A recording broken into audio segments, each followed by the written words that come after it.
달리다 보면 재미있는 표지판이 있다. 용인 쪽에서 본 표지판은 어서 오십시오. 분당 쪽에서 본 표지판은 어서 오십시오. 과연 어떤 것이 맞는 표기일까? 우리 아이들의 생각을 들어볼까요? 어서 오십시오가 맞아요. 어서 오십시오요. 어서 오십시오. 어서 오십시오. 어서 오십시오.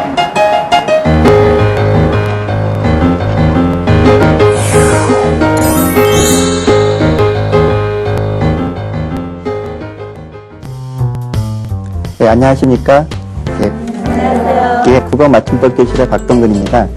저희가 지난주에는 두음법칙과 관련된 맞춤법 규정을 살펴보았습니다. 이제 쌍용과 쌍용 혼돈하지 않으시겠죠? 학생들을 가르치다 보면은 특별히 자주 틀리는 유형들이 있습니다. 그 가운데 대표적인 것이 오와 요를 구별하는 문제가 있습니다. 그래서 오늘 강의를 시작하기 전에 선생님들하고 스태프들한테 제가 간단한 조사를 한 차트가 있습니다. 먼저 이것을 보면서 말씀을 드리도록 하겠습니다. 자, 어서 오십시오 혹은 어서 오십시오. 이런 표현들은 주로 거리에 나간다든가 혹은 가게에 가면은 흔히 볼 수 있는 표현인데요. 유심히 보셨는지 모르겠습니다. 잘 보시면은 어느 가게에는 어서 오십시오 이렇게 되어 있는 데도 있고요. 어디에는 어서 오십시오라고 되어 있는 곳도 있습니다. 선생님들하고 여러 도움 주시는 분들의 의견을 한번 여기 모아봤는데 얼추 보면 어서 오십시오 쪽으로 많이 표시를 해주었지만 요 쪽으로도 상당히 많이 표시를 하신 것 같아요. 자, 과연 어느 게 맞을까요? 자, 이 내용들은 우리가 한번 오늘 강의를 통해서 이 문제를 한번 해결해 보도록 하겠습니다. 이 외에도 우리가 혼동하는 말 가운데 불규칙 용언에 관련된 것이 있는데요. 자, 나르는 슈퍼맨. 우리가 흔히 쓰는 표현인데, 자, 여기에는 잘못된 표현이 있습니다. 자, 뭐가 잘못됐을까요? 혹시 한번 이 자리에서 한번 확인하고 넘어가 볼까요? 나르는 슈퍼맨. 예. 혹자들은 슈퍼맨 아니냐? 뭐 이렇게 말씀하시는 분도 있는데, 자, 그건 아닌 것 같고요. 역시 이것도 한번 오늘 강의를 통해서 과연 나르는 슈퍼맨 가운데 어느 부분이 잘못됐는지 한번 확인을 해 보도록 하겠습니다. 최근에 국립국어연구원에서 초등학교 글쓰기에, 글쓰기한 내용들을 한 8,000여 건을 수집을 해서 주로 초등학생들이 어느 부분에서 많이 틀리냐를 조사를 해서 한 100여 건, 그 중에서 한 100여 건 사례를 뽑아서 초등학교 학생들이 읽기 쉽도록 만화책으로 펴낸 것이 있습니다. 그 내용 가운데도 오늘 우리가 다룰 이 요의 문제, 그 다음에 나르는 슈퍼맨의 문제가 들어가 있으니까 한번 오늘 같이 이 내용들을 한번 쭉 살펴보도록 하겠습니다. 먼저 오와 요를 구별하는 문제인데요. 이것은 참 어렵다 하면 어렵다 할 수도 있고요. 또 간단하다라고 한다면 아주 간단하게 구별할 수 있는 문제입니다. 먼저 우리가 오와 요를 구별하기 위해서는 몇 가지 개념을 알고 있어야 되는데요. 먼저 종결 어미 오와 그 다음에 상대 높임의 보조사 요가 있다라는 것을 일단 명심을 하셔야 될 것 같습니다. 그 다음에 또 다른 기능으로서요. 연결형 어미의 요와 종결형 어미의 오가 있다라는 것을 머릿속에 좀 넣어 두시고 그 다음에 오늘 강의를 들으시면 아마 이해하시기에 훨씬 편하리라고 생각을 합니다. 자, 이와 관련된 맞춤법 규정을 먼저 살펴보고요. 말씀을 드리도록 하겠습니다. 한글 맞춤법 제15항에 보면요. 용언의 어간과 어미는 구별하여 적는다라고 되어 있고요. 그 세부 내용을 보면 종결형에서 사용되는 어미 오는 요로 소리나는 경우가 있더라도 그 원형을 밝혀 오로 적는다라고 되어 있습니다. 그러니까 이것은 책이 오라고 하면 맞는 거고요. 표기상 이것은 책이 요라고 하면 잘못된 것이라는 거죠. 그리고 이리로 오시오라고 하면 맞지만 이리로 오시요라고 하면 잘못된 겁니다. 자, 그런데 여기서 문제는 뭐냐면 실제 이것은 책이 오 할 때 오로 표기하지만은 발음은 요로 난다라는 거죠. 왜냐하면 이 오의 이 모음의 영향 때문에 오가 실제 자연스럽게 발음하면 요로 나도록 되어 있어요. 그러니까 우리가 이 부분에서 많이 어려움을 겪는 것은 어떨 때는 요로 발음되는데 그냥 요로 적어야 되는 경우가 있고요. 또 어떨 때는 우리가 요로 발음을 하지만 쓸 때는 오로 적어야 할 때가 있어요. 그래서 이제 이 부분이 어려운 것들이 이제 그런 문제 때문에 그렇습니다. 자, 그러나 이것도 역시 잘 살펴보면요. 그렇게 어렵지 않게 구별할 수 있는 내용이니까 한번 차례차례 그 기능들을 살펴보도록 하겠습니다. 자, 여기서 중요한 것은 그 맞춤법의 기본 원칙, 우리가 계속 그 반복해서 얘기한 것인데요. 용언의 어간과 어미는 구별하여 적는다. 이것은 뭐죠? 그 맞춤법의 기본 원리인 형태소의 원형을 밝혀 적는다라는 것을 보다 구체적으로 명시한 것이라고 할 수 있습니다.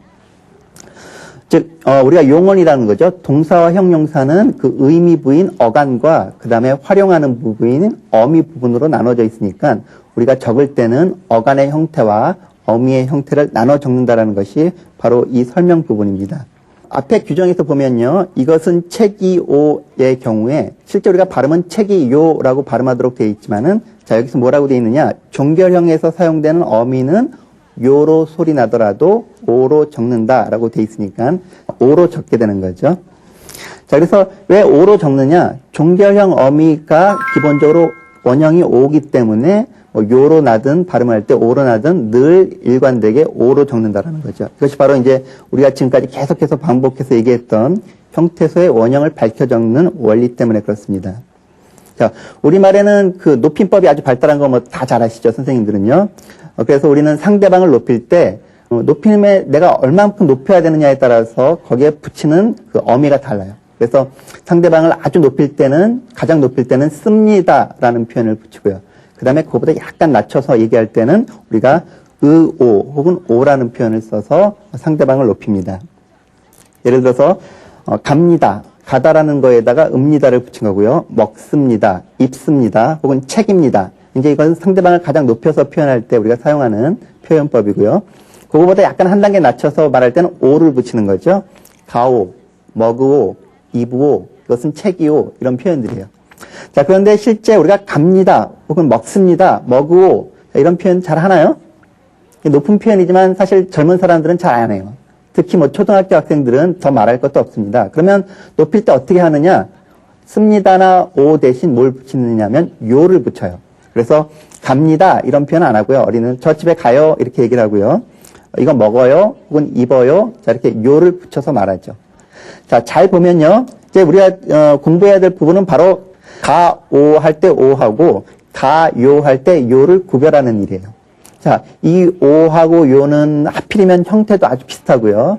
그 다음에 발음도 비슷하고 또 기능도 다 상대방을 높인다라는 공통적인 특성을 갖고 있습니다. 자, 그러나 오하고 요는 전혀 다른 품사거든요. 기능적으로. 그래서 우리가 이 둘을 구별해서 적어야 되는데 마침 우연히 이 둘이 아주 비슷하기 때문에 우리가 맞춤법을 할 때 특별히 어렵게 느껴지는 부분이라고 할 수가 있습니다. 자, 오하고 요를 우리가 절대 혼동하지 않는 부분도 있어요. 예를 들어서 이런 경우입니다. 밥을 먹으오 혹은 밥을 먹어요. 자, 이런 경우에는 발음이 전혀 다르죠. 그러니까 우리가 오를 쓸 때와 요를 쓸 때를 잘 구별합니다. 이거 잡으오 라고 하거나 이거 잡아요. 자, 이때는 분명히 발음상 다르게 나타나니까 우리가 혼동하지 않고요. 이거 보오. 물론 뭐 어린이들이 이런 말 쓰지 않습니다. 이거 봐요. 자, 이때는 분명히 형태가 다르니까 혼동하지 않죠. 자, 그런데 이제 문제는 이런 것이죠. 이것은 책이요. 이것은 책이요. 자, 이 경우에는 어떤 경우라도 다 요로 발음돼요. 지금 표기상으로는 오하고 요로 적었지만 앞에 오는 이 모음 때문에 이건 그냥 요로 발음되게 돼 있고요. 어서 오십시오. 우리가 이렇게 말하죠. 자, 그렇지만 과연 이걸 오로 적을 것인지 요로 적을 것인지 우리가 판단을 해야 됩니다. 이 경우에는 일단 아까 말했듯이 종결형 어미의 경우에는 오로 적는다라고 했으니까 일단 이것은 책이 오가 맞고요. 어서 오십시오가 맞습니다. 그러니까 아까 사전 조사한 표를 보면 일단 그 맞춤적이 많이 있고요. 틀리신 분들이 있지만 아마 선생님들이 틀린 거 아니시겠죠? 뭐 주로 스태프분이 틀렸다고 믿겠습니다. 자, 그러니까 우리는 이제 두 가지를 구별할 줄 알아야 되겠고요. 오는 종결형 어미라는 거고요. 그 다음에 요는 보조사라는 것을 우리가 구별을 해야 될 것 같습니다. 자, 그러면 보조사하고 종결 어미가 어떻게 다르냐?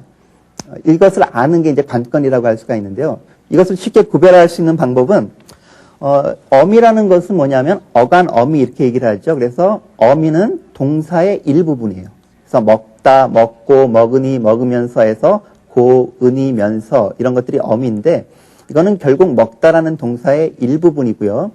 반면에 조사는 되게 앞에 명사가 오는데 명사와 같은 체언유가 오는데 상당히 앞에 오는 명사에 의존적이긴 하지만 어미와 달리 조사는 독립된 낱말입니다. 그러니까 품사, 별도의 품사가 되는 거죠. 그러면 우리가 어미하고 조사가 우리가 말을 할 때 어떻게 쉽게 구별할 수 있느냐 하면은 오는 낱말의 일부분이기 때문에 문장 가운데서 생략을 할 수가 없어요. 예를 들어서 여기 예문을 보면 나는 밥을 안 먹다의 다가 어미거든요. 나는 밥을 안 먹습니다의 씁니다도 어미고요. 나는 밥을 안 먹으오의 의오 역시 어미예요. 자, 어미는 낱말의 일부분이기 때문에 생략할 수 없다고 말씀드렸죠. 한번 생략하고 얘기를 해볼까요? 나는 밥을 안 먹. 자, 말이 되나요? 안 되죠. 왜? 어미를 임의로 생략했기 때문에 말이 안 되는 거예요. 그러니까 우리는 일단 어미는 생략할 수 없다라는 걸 일단 머릿속에 염두를 해 두시고요. 자, 반면에 조사는 낱말이에요. 그러니까 독립된 낱말이기 때문에 우리가 필요에 따라서 생략을 해서 말을 할 수가 있습니다. 자, 아까 비슷한 문장인데요. 나는 밥을 안 먹어요. 자, 이거는 우리가 는, 을, 요와 같은 조사를 다 넣어서 한 말인데 우리는 필요에 따라서 조사는 생략이 가능하다고 얘기를 했죠. 한번 빼고 얘기를 해보겠습니다. 나 밥 안 먹어. 자, 이런 말 어때요? 어색하신가요? 아무렇지도 않죠? 예. 아까 나는 밥을 안 먹습니다 했습니다를 빼면 나는 밥을 안 먹. 이건 말이 안 되는데 는이나 을이나 요와 같은 것은 생략이 가능해요. 다시 말해서 이건 조사이기 때문에 그런 거죠. 그러니까 우리가 오와 요를 어떻게 구별할 것인가? 간단합니다. 문장 가운데에서 생략을 해봐서 생략이 안 되면 거기는 오를 쓸 자리고요. 그 다음에 생략이 가능하면 거기는 요를 써도 되는 자리구나 라고 판단을 하시면 될 것 같아요. 자, 요가 생략되는 모습을 한번 볼까요? 누가 저를 부르죠. 그럼 제가 대답합니다. 저요? 이렇게 대답할 수가 있죠. 근데 요를 빼고도 대답할 수 있죠. 나 혹은 저 뭐 이렇게 얘기할 수가 있겠죠. 너 어디 가니? 했을 때 학교 이렇게 얘기할 수도 있죠. 학교요 이렇게 얘기할 수도 있고요. 요가 조사이기 때문에 생략이 가능한 거죠. 너 어디 가니? 병원에요. 이렇게 얘기할 수도 있지만 병원에 이렇게 얘기할 수도 있어요. 왜 가능하냐? 요가 조사이기 때문에 그렇죠. 나 이거 싫어요 하는 것도 가능하지만 나 이거 싫어 이거 가능하죠? 예, 이렇게 생략이 가능한 것은 요가 조사이기 때문에 그렇습니다. 그러니까 오하고 요는 형태도 비슷하고 상대방을 높인다는 기능도 비슷하지만 생략이 되느냐 되지 않느냐에서는 전혀 다른 특성을 보이고 있는 거죠. 자, 우리가 이런 지식을 갖고 있다라고 한다면 이제 오와 요를 구별하는 일은 그렇게 어렵지가 않습니다. 그럼 우리가 지금까지 배운 내용을 가지고 한번 연습을 해보도록 하겠습니다. 그래서 어떻게 하면 오와 요를 구별할 수 있는지 한번 실전 문제를 통해서 한번 선생님들과 한번 퀴즈식으로 한번 해보도록 하죠. 자, 일단 두 문제는 아까 풀었던 거니까 답을 다 아시겠죠? 이것은 책이 오냐 요냐. 일단 발음은 요예요. 이것은 책이 요라고 발음을 합니다. 자, 그런데 한번 붙였다 떼었다 한번 해보죠. 이것은 책이 말이 되나요? 안 되죠. 안 될 경우에는 오입니까 요입니까? 예, 오를 붙여야 되는 거죠. 왜? 요는 조사이니까 만약 조사가 들어갈 자리라면 빼도 말이 돼야 돼요. 그런데 말이 안 되죠. 예, 그러니까 이것은 책이 오 이렇게 하는 거고요. 마찬가지로 아까 나왔던 어서 오십시 말 안 되죠. 그러니까 역시 어서 오십시오라고 하시면 되는 거예요. 자, 그 다음 거는 아마 여기 선생님들께서 한번 해보도록 하겠습니다. 제발 그러지 마십시오. 일단 발음은 마십시오예요. 왜냐하면 시 때문에 뒤에 오는 게 자연스럽게 요로 발음 나는 거예요. 자, 그렇다고 무조건 요로 적거나 오로 접근할 수 있는 것이 아니라 우리가 지금 배운 것을 여기에 적용을 해봐야 됩니다. 자, 제발 그러지 마십시오일까요? 요일까요? 초등학생도 이런 건 구별할 수 있겠죠? 예. 그래서 그걸 떼면 말이 안 된다라고 설명을 하면 충분히 이해를 할 겁니다. 문을 천천히 닫으시 안 되죠? 그러니까 여기도 역시 오가 맞겠고요. 자, 다음 한번 보죠. 조금이라도 빨리요? 혹은 조금이라도 빨리 두 개 다 가능한가요? 혹시 하나 쪽은 어색한가요? 제가 보기에는 뭐 크게 어색하지 않죠? 예. 조금이라도 빨리 해줘 이런 뜻이죠? 높일 때는 조금이라도 빨리요 이렇게 되는 거겠죠? 그러니까 이 경우에는 요를 생략할 수가 있어요. 그러니까 이 경우에는 어미가 아닌 조사 요가 들어가는 자리구나라고 우리가 알 수가 있겠죠.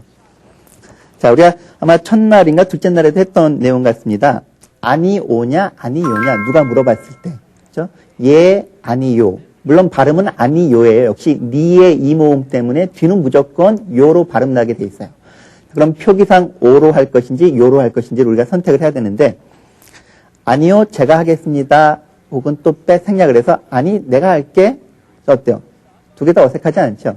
자, 그러니까 여기에 붙는 요 역시 우리가 조사로 보고 생략이 가능한 거겠죠. 그러니까 여기에 결합하는 것은 오가 아니라 요죠. 물론 아니요 같은 경우에는 지금은 국어사전에 하나의 낱말로 수록하고 있기 때문에 뭐 이런 걸 따지지 않더라도 그냥 아니, 요 이렇게 하는 것이 맞습니다. 자, 그 바로 밑에 있는 문제를 보면 좀 상황이 다른 것 같아요. 자, 이것은 책이 아니 오일까요? 아니 요일까요? 자, 똑같은 아니요인데요. 자, 위에는 아니요라고 했죠. 자, 이것은 책이 아니오. 이것은 책이 아니요.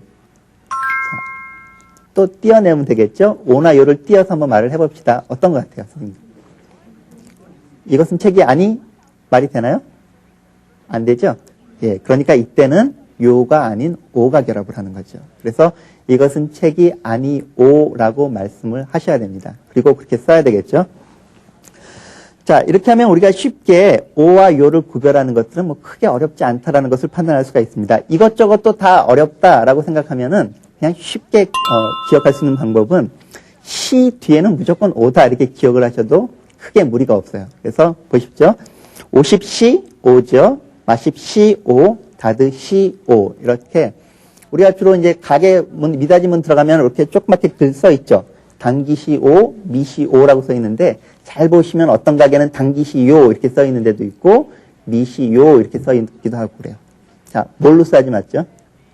시 뒤에는 무조건 오다라고만 기억을 해 두셔도 이 부분은 사실 대부분 뭐 틀리지 않습니다. 그러니까 이것은 책이 오 정도 기억을 해 두시고요. 나머지 시 뒤에는 무조건 오다.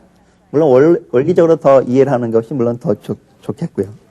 자, 현재 그 맞춤법 규범에는 이것에 대해서 규범을 하고 있습니다. 규정을 하고 있죠. 그래서 맞춤법 제15항을 보면요. 연결형에서 사용되는 요는 이요로 적는다라고 딱 규정을 하고 있어요. 이것은 책이오. 이건 말을 끝내는 종결음이고요. 이것은 책이요. 저것은 연필이요. 그리고 저것은 공책이다. 할 때 요는 이거랑 좀 다르죠? 뭐예요? 계속 말을 이어주는 연결어미가 되는 거예요. 그래서 우리가 흔히 말할 때 그것은 길이요, 진리요, 생명이다 할 때는 요로 계속 연결을 해야 되겠고요. 그것이 바로 생명이요. 이럴 때는 어때요? 종결이죠? 이때 오냐, 요냐를 우리가 따져야 되는데 띄어내보고 얘기해볼까요? 그것이 바로 생명이 말이 안 되죠? 그러니까 이때는 요가 아닌 오를 붙여서 말을 하면 되는 겁니다. 자, 얼핏 생각하면 좀 상당히 많은 얘기를 한 것 같은데 많은 얘기를 한 게 아니에요. 그렇죠? 그냥 띄었다 붙였다 하면 쉽게 우리가 이 부분을 구별하실 수 있을 겁니다. 이런 내용들은 아마 초등학교 학생들도 크게 어렵지 않게 받아들일 수 있는 내용이니까 이게 아주 많이 틀리는 거거든요. 초등학생들이. 그러니까 여러분 선생님들께서 쓰기 교육을 하실 때 이런 부분에서 특히 주의 깊게 전달을 해 주시는 게 좋겠습니다. 이제 오와 요는 이제 정확히 구별할 수 있으시겠죠? 이제 그러면 두 번째 문제인 불규칙 용언에 대해서 한번 살펴보도록 하겠습니다. 동심 속에 살아있는 영원한 우상 슈퍼맨. 나르는 슈퍼맨? 뭔가 어색하진 않으세요? 나르는 슈퍼맨. 과연 어떤 부분이 잘못됐는지 오늘 불규칙 용언을 통해 배워봅니다.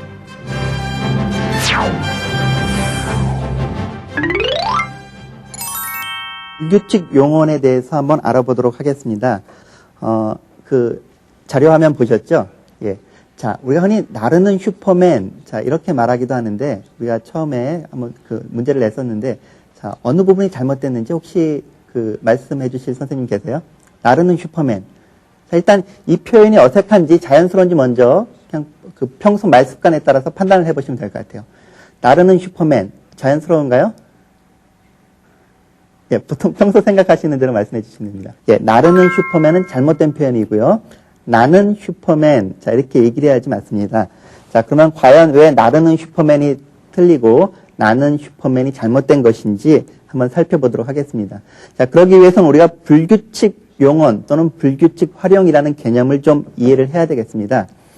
동사의 특성은 어미가 꼴바꿈을 하면서 활용을 한다라는 거죠. 그래서 먹다라는 동사는 먹다, 먹고 먹고, 먹으니, 먹으면서처럼 어미를 바꾸어서 다양한 활용을 합니다. 자, 그런데 이때 활용을 할 때, 먹이라는 동사의 형태는 그대로 유지가 되죠. 변화가 없이 먹다, 먹고, 먹으니, 먹으면. 전혀 형태의 변화가 없고요. 어미도 마찬가지입니다. 잡다라는 예를 들어보죠. 잡다, 잡고, 잡으니, 잡으면. 역시 변화가 없죠. 이렇게 어간과 어미의 형태가 늘 일정하게 꼴바꿈을 하는 활용을 우리가 규칙 활용이라고 얘기를 합니다.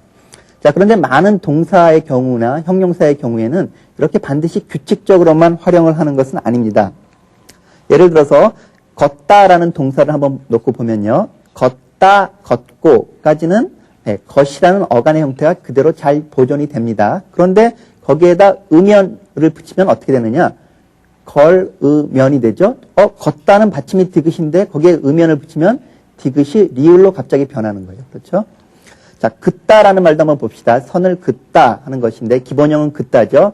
긋다, 긋고까지는 별 문제가 없는데 거기에 모음으로 시작하는 음연이라는 어미를 붙이면 긋으면이 아니라 시옷이 탈락해서 그으면 이렇게 되는 거죠. 그으니처럼 활용을 합니다.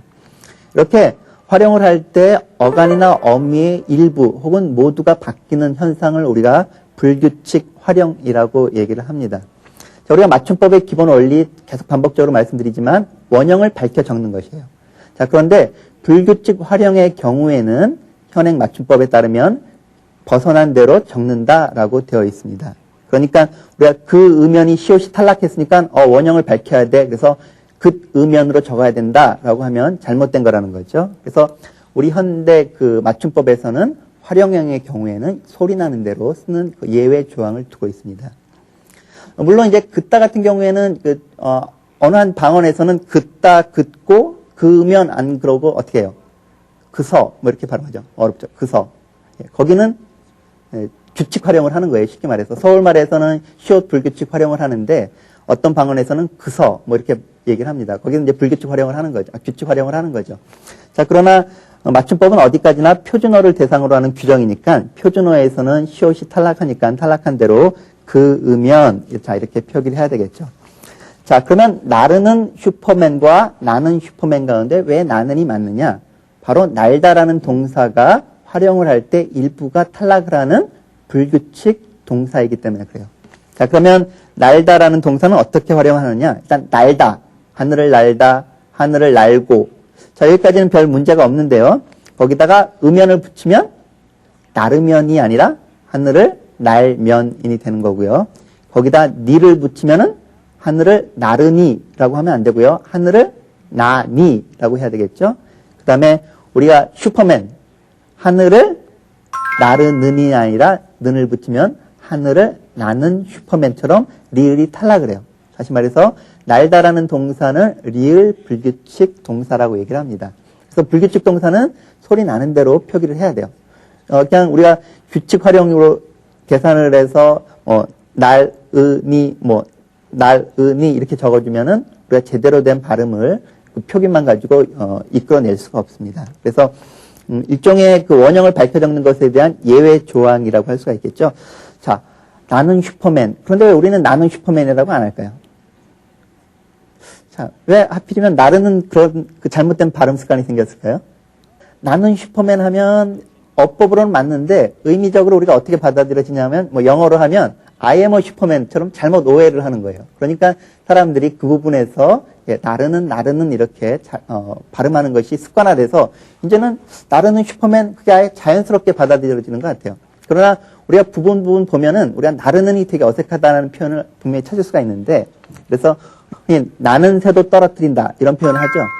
나르는 새도 떨어뜨린다. 그럼 어색하죠? 이때 나는 새나 나는 슈퍼맨은 같은 건데 하나는 나르는으로 하고 하나는 나는 새로 한다면 잘못된 것이겠죠. 높이 나는 새가 멀리 본다 이런 표현도 하죠.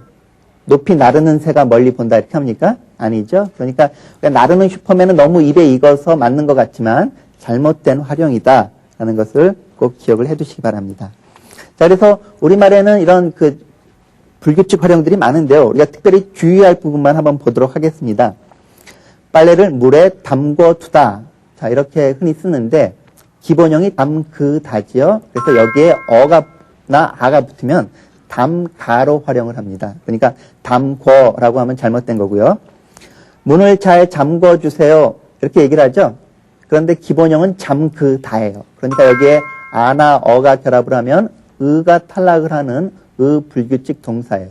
그러니까 잠궈라고 하는 것은 발음도 잘못된 거고요. 쓰기도 잘못 쓰는 겁니다. 그래서 잠가 주세요. 이렇게 해야 되는 거죠. 그러니까 이런 부분은 사실 그 맞춤법 전에 뭐를 우리가 정확히 알면은, 표준어를 정확히 알면은 틀리지 않는 부분이죠. 그러니까 선생님들이 강의를 하실 때, 학교에서 수업을 하실 때 이런 발음 하나하나는 좀 그 신경을 쓰고 발음을 하시면은 학생들은 그냥 그대로 듣고 쓰는 거거든요. 그러니까 빨래를 물에 담가 두다 혹은 문을 잘 잠가 주세요. 이렇게 발음을 한다면은 학생들이 뭐 틀릴 이유가 없겠죠. 예, 우리가 이제 불규칙 활용 가운데 특별히 하나 더 주의할 부분이 있습니다. 바로 이제 비읍 불규칙 활용인데요. 비읍 불규칙 활용은 활용을 할 때 그 받침의 비읍이 탈락을 하고 오나 우로 바뀌는 그 현상입니다. 자, 이때 우리가 보드랍다라는 것을 활용하면 이전에는 우리가 앞에 양성모음 오면은 와를 썼어요. 그래서 보드라와라고 했고요. 부드러워처럼 음성모음이 올 때는 부드러워해서 와와 워를 구별해서 적었습니다. 고맙다는 양성의 오니까 고마와고요. 지겨워는 음성이니까 지겨워. 이렇게 와와 워를 구별해서 적었는데, 근데 현대국어 화자들의 그 발음 실태를 잘 살펴보니까 그냥 대부분 와와 워를 구별하지 않고 워 쪽으로 많이 쓰는 것 같아요. 그게 현대 그 발음의 특성이라고 할 수가 있습니다. 그래서 와와 워를 구별해서 적던 것을 88년도에 맞춤법을 개정하면서 그냥 워로 다 통일하자 이렇게 결정을 했어요. 그러니까 이제는 보드라와 부드러워 이렇게 구별해서 적지 않고 다 무조건 워로만 적으시면 돼요. 어떻게 생각하면 훨씬 쉬워졌죠. 그래서 보드라워, 부드러워, 고마와가 아니라 고마워, 그 다음에 지겨워 이렇게 하시면 되고요. 다만 곱다나 돕다처럼 이름절 어간을 갖는 말은 아직도 와를 그대로 살렸습니다. 그래서 고워, 이건 어색해서 쓰라고 해도 못 쓰죠. 고와가 맞고요. 그 다음에 돕다는 도와가 맞습니다. 오늘은 오와 요를 구별하는 문제와 그 다음에 불규칙 활용에 대해서 한번 살펴봤습니다. 오와 요는 특히 우리가 많이 틀리는 부분이니까요. 뭐 초등학교 학생들만 많이 틀리는 게 아니죠. 뭐 일반인들도 우리가 특히 이제 거리에서 잘못된 표현들을 우리가 자주 볼 수가 있습니다. 이런 표현들 특히 학생들 지도할 때 특히 신경 써서 쓰기 지도를 하시면 좋을 것 같고요. 특히 요, 오 이거는 더 몇 번을 강조해도 부족함이 없습니다. 자, 오늘은 이 두 가지에 대해 살펴봤고요. 다음 시간에는 파생어에 대한 규칙을 한번 살펴보도록 하겠습니다. 고맙습니다.